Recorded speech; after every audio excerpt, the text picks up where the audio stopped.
மக்களே, இதுக்கு பேர் கருத்த கறின்னு சொல்லி கொடுத்தாங்க ஒரு அக்கா.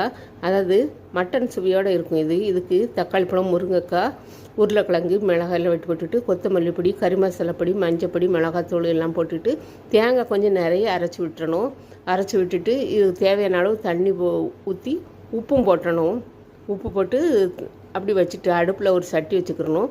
அதில் கறி மசாலா, இந்த பட்டை, கிராம்பு, ஏலக்காய் போட்டுட்டு நல்லா ஒரு பல்லாரியை நல்லா வதக்கி கொஞ்சம் செவக்க வறுக்கணும் பாருங்க. அப்போ தான் நல்லா டேஸ்ட்டாக இருக்கும்.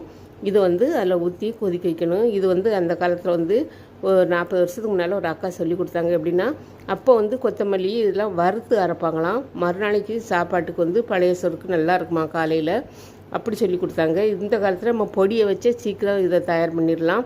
ஆனால் இது ரொம்ப டேஸ்ட்டாக இருந்தது வச்சு சாப்பிடும்போது. அதனால தான் உங்கள்கிட்ட பகிர்ந்துக்கிறேன். செஞ்சு சாப்பிடுங்க. பிடிச்சிருந்தா சப்போர்ட் பண்ணுங்கள். ஒரு சப்ஸ்கிரைப் பண்ணி போடுங்க மக்களே. நன்றி, வணக்கம்.